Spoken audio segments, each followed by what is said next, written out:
Bonjour, je suis Pierre-René Côté, prêtre du diocèse de Québec.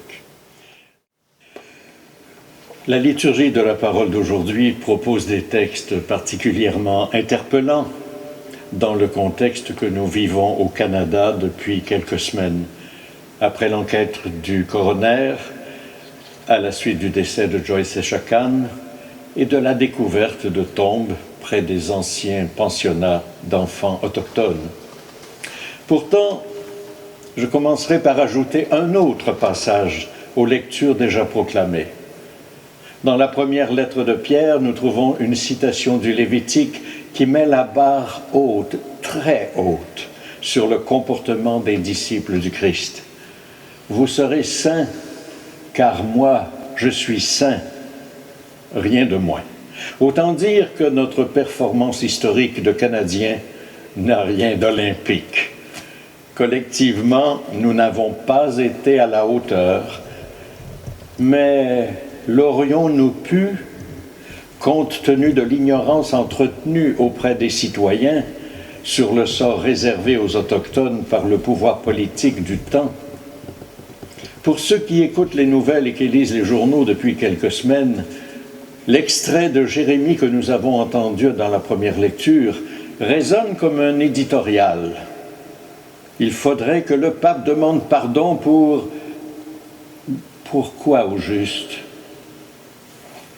C'est le gouvernement du Canada qui a institué les écoles résidentielles pour les Amérindiens. C'est le gouvernement fédéral qui a prescrit le programme de formation qu'il fallait mettre en place. C'est la gendarmerie royale qui allait chercher les enfants auprès de leurs parents pour les amener au pensionnat. Ensuite, il fallait nourrir les enfants, voir à leur entretien, comme dans tous les pensionnats de l'époque. Il fallait voir à un minimum d'hygiène, de propreté et d'ordre. Il fallait aussi enseigner ce que prescrivait le gouvernement du Canada selon la pédagogie de l'époque pour atteindre des objectifs fixés par le gouvernement du Canada dans la langue imposée par le Canada. Pour faire cela, le gouvernement du Canada a confié cette tâche à des bénévoles à peine rémunérés des églises catholiques, anglicanes, protestantes. Qui d'autre aurait pu prendre de tels pensionnats en charge? Toutes les églises voulaient sincèrement partager leur foi chrétienne avec les Autochtones. Ils ont tous et toutes appliqué la pédagogie religieuse de leur temps.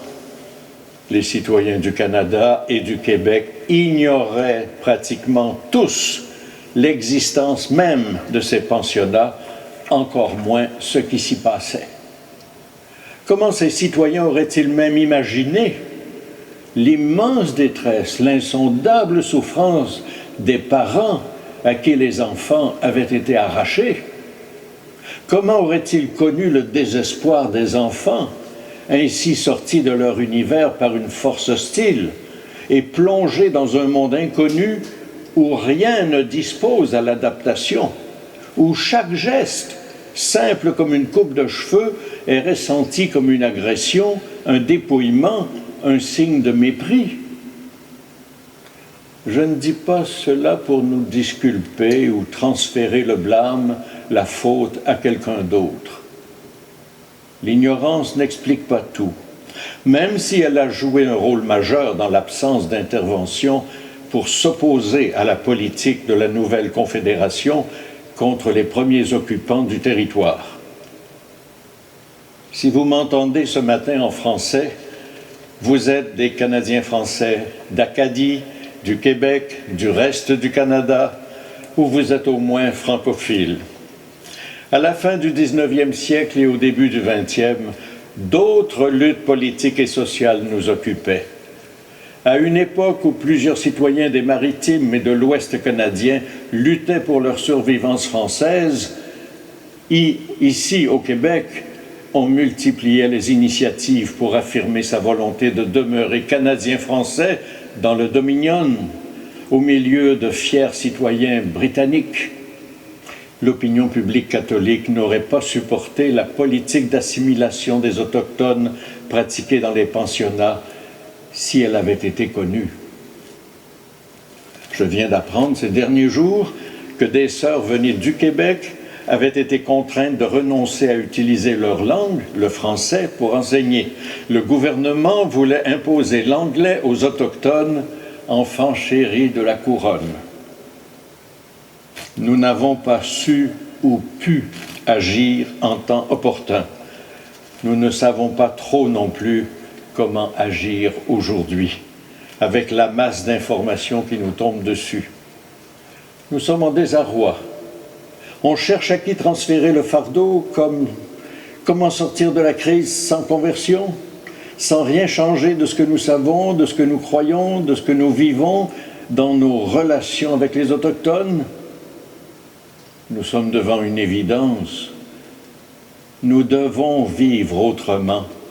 Nous avons tous et toutes à découvrir des sentiers pour partager ensemble les fardeaux de notre histoire et dresser les tentes de notre avenir commun, vrai et fraternel, dans la justice, le respect des droits et l'amitié.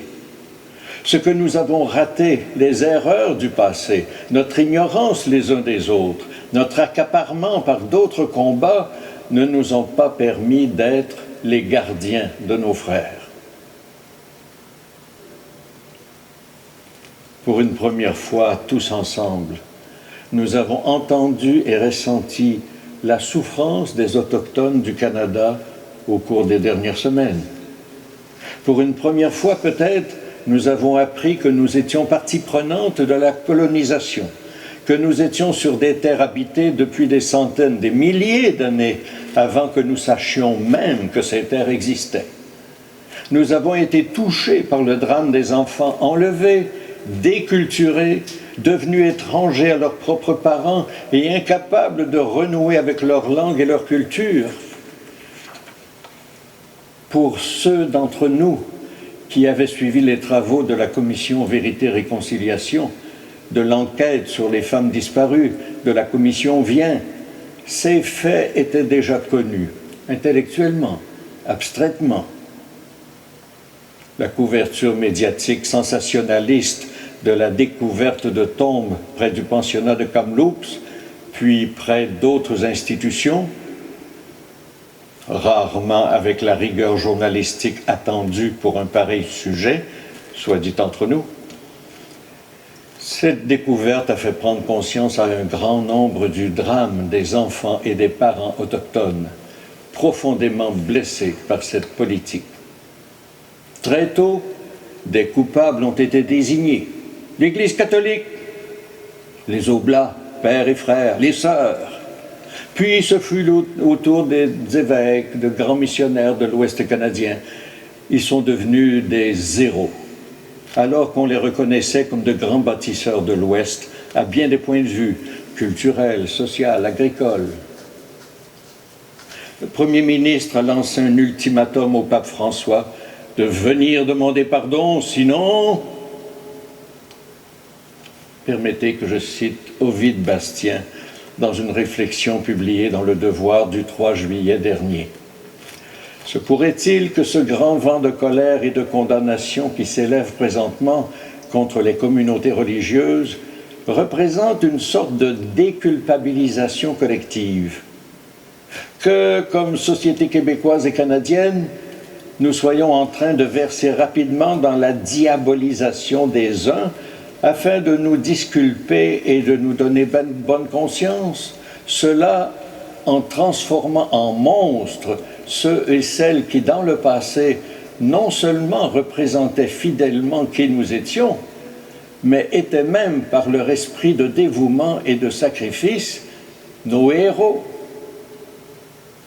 Ovide Bastien, Le Devoir, 3 juillet 2021. Sous la conduite de notre grand Dieu et Rédempteur, grand esprit au-dessus de nos mondes et de nos histoires, nous nous laisserons guider vers la réconciliation dans la vérité, vers la paix, vers la reconnaissance et l'affection mutuelle. Ce germe juste va jaillir chez les Autochtones comme chez les Blancs ou chez les Allochtones. Ce germe juste, le Seigneur est notre justice, sera femme ou homme, Mais déjà, nous voyons, au milieu des autochtones comme des allochtones, des personnes qui se lèvent et qui ont cette autorité et ce leadership que donne le calme, la sagesse.